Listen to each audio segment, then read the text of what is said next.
बिस्मिल्लाहिर्रहमानिर्रहीम। अस्सलामु अलैकुम। रेड न्यूज़ के साथ मैं हुसैना हुसैन। चलते हैं खबरों की जानिब। वफाकी आईनी अदालत के पहले चीफ जस्टिस अमीनुद्दीन ने ओहदे का हल्फ उठा लिया। सदर पाकिस्तान आसिफ अली जरदारी ने जस्टिस अमीनुद्दीन से ओहदे का हल्फ लिया। तकरीब में वज़ीर आज़म Shahbaz Sharif, chief justice supreme court justice Yahya Afridi और वफाकी वज़रा भी शरीक थे। जस्टिस अमीनुद्दीन खान वफाकी आईनी अदालत के पहले चीफ जस्टिस हैं। आईनी मामलात से मुतालिक तमाम मुकदमात आईनी अदालत ही देखेगी। 1984 में यूनिवर्सिटी लॉ कॉलेज मुल्तान से LLB किया।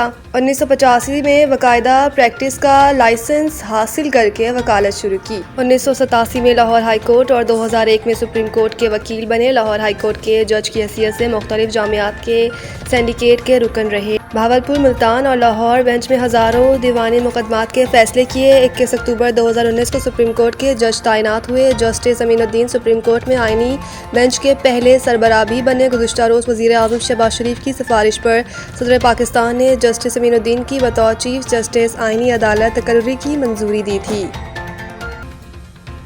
जजों का काम टिकट बनवाना, किसी को रुस्वा करना या डांटना नहीं बल्कि इंसाफ देना है। परवेज रशीद ने कहा कि सिर्फ 2 जजेस ने इस्तीफा दिया और इनका एतराज़ है कि आइन को ख़त्म कर दिया जाए। सुप्रीम कोर्ट के टुकड़े कर दिए गए, ताहम किसी दूसरे जज ने इनकी इस बात को तस्लीम नहीं किया और अपने काम को जारी रखना मुनासिब समझा है। उन्होंने कहा कि इससे ये नतीजा निकलता है, ना आइन को नुकसान पहुँचा, ना ही सुप्रीम कोर्ट को टुकड़ों में तकसीम किया गया। सिर्फ 2 लोगों की कही बात पर नहीं कह सकते कि कोई तहरीक चल जाएगी। लीगी रहनुमा का कहना था कि आइन में तरमीम का हक पार्लियामेंट को है, ये हमारा आइनी हक है। खुद सुप्रीम कोर्ट के जजेस भी आइन के पैदावार हैं। क्या ये 2 जज हजरात ये कह रही हैं कि सिर्फ वो मुकदमे सुनेंगे जिसमें हमारे सामने सरकारी एहलकार मुंतखब नुमाइंदे होंगे, जेलों में भेजें और नाअहल करार दे दें? परवेज रशीद ने मजीद कहा कि वो कह रहे हैं कि मैं कत्ल, ज़मीन पर कब्जे, शहरी से नाइंसाफ़ी का मुकदमा नहीं सुनूंगा। आला अदालत में बैठकर हर शहरी को इंसाफ देना आपकी जिम्मेदारी है। आपके ज़िम्मे ये काम नहीं है कि टीवी के टिकर बनवाएं। आज फलां को डांट दिया, फलां को रुस्वा कर दिया, आप सिर्फ ये काम करना चाहते हैं। ताजिक वज़ीर दिफा की फील्ड मार्शल से मुलाकात, 2 तरफ़ा ताउन बढ़ाने के अज़म का आदा। तजाकिस्तान के वज़ीर दिफा कर्नल जनरल साहबजादा इमाम अली अब्दुल्ला रहीम ने जनरल हेडक्वार्टर GHQ रावलपिंडी का दौरा किया, जहां उन्होंने फील्ड मार्शल सैयद आसिम मुनीर से मुलाकात की। पाक फौज के शोबा ताल्लुकात आमा ISPR के मुताबिक मुलाकात में बाहमी दिलचस्पी के अमूर, इलाकाई सलामती और 2 तरफ़ा दफ़ाई ताउन पर तफसीली गुफ्तगू हुई।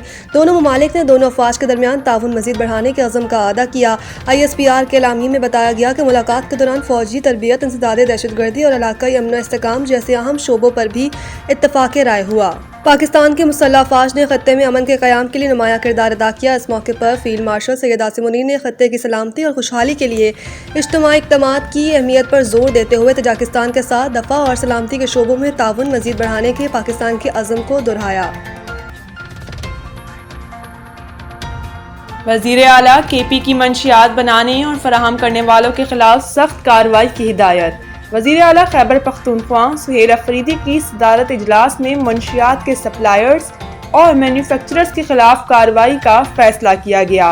वज़ीर आला सुहेल अफरीदी का कहना था, मंशियात की लानत जामियात तक जा पहुंची है, हम मज़ीद गफलत के मुतहम्मिल नहीं हो सकते।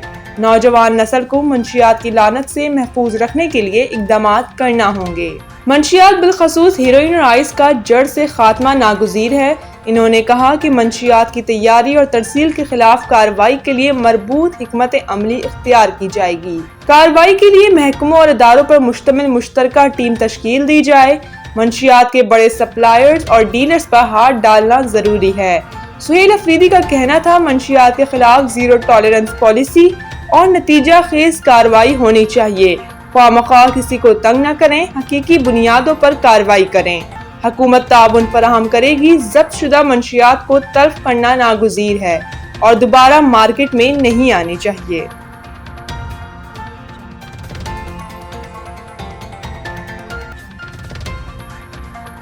पंजाब की फिजा आज भी मुज़रे सेहत, लाहौर आलूदा तरीन शहरों में सरे फहरिस्त। लाहौर समेत पंजाब में फिजाई आलूदगी खतरनाक हद तक बढ़ गई। मुख्तलिफ इलाकों में एयर क्वालिटी इंडेक्स इंतहाई तशवीशनाक सतह तक जा पहुंचा। सूबाई दारुल हुकूमत आलूदा तरीन शहरों में आज फिर सरे फहरिस्त आ गया।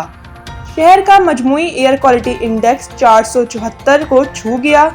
ماحولیاتی ویب سائٹ کے مطابق لاہور کے علاقے سید مراتب علی روڈ کا AQI 678، ماحولیاتی ویب سائٹ کے مطابق لاہور کے علاقے سید مراتب علی روڈ کا AQI 804، گلبرگ میں 678، DHA 569، پنجاب یونیورسٹی کے اطراف 486 اور ماڈل ٹاؤن کے علاقے کا ایئر کوالٹی انڈیکس 471 ریکارڈ کیا گیا ہے۔ اس کے علاوہ پنجاب کے دیگر شہروں فیصل آباد میں AQI 626 اور گجرانوالہ میں 515 تک جا پہنچا۔ ماہرین صحت نے شہریوں کو ماسک کا استعمال کرنے، غیر ضروری باہر آنے جانے سے گریز کرنے اور گھروں میں ایئر پیوریفائر کا استعمال بڑھانے کی ہدایت کی ہے۔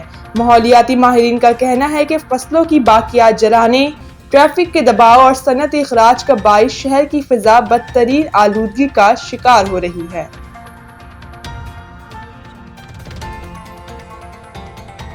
پاکستان سپر لیگ کی ٹیموں کی ویلیویشن مکمل ہو گئی، چنانچہ اگلے 10 برس کے لیے نئی فیس کے ساتھ فرنچائز معاہدوں کی تجدید کی پیشکش تمام اہل PSL فرنچائز کو بھیج دی گئی ہے۔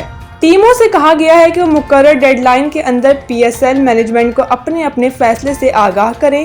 فرنچائز کے 10 سالہ معاہدوں کی شفافیت کو یقینی بنانے کے لیے PCB نے فرنچائز کے نمائندوں اور چارٹرڈ فرم EY مینا کی مابین مشترکہ اور انفرادی طور پر ملاقاتوں کا انتظام بھی کیا ہے۔ ان ملاقاتوں میں فرنچائز مالکان کو موقع دیا جائے گا کہ وہ ویلیویشن کا طریقہ کار کا جائزہ لیں اور اس حوالے سے جو بھی سوالات ہیں وہ کریں۔ اس کے علاوہ PCB کو چارٹرڈ فرم EY مینا کی جانب سے 2 نئی PSL فرنچائز ٹیموں کی ممکنہ پرائز بارے رپورٹس بھی موصول ہو گئی ہیں۔ دونوں ٹیموں کی فروخت کے لیے ٹینڈر کا عمل جلد شروع کر دیا جائے گا۔ نئی فرنچائز خریدنے میں دلچسپی رکھنے والوں کو اپنی ٹیموں کے لیے جن شہروں کے ناموں کی چوائس دی جائے گی، ان میں حیدرآباد، سیالکوٹ، مظفرآباد، فیصل آباد، گلگت اور راولپنڈی شامل ہیں۔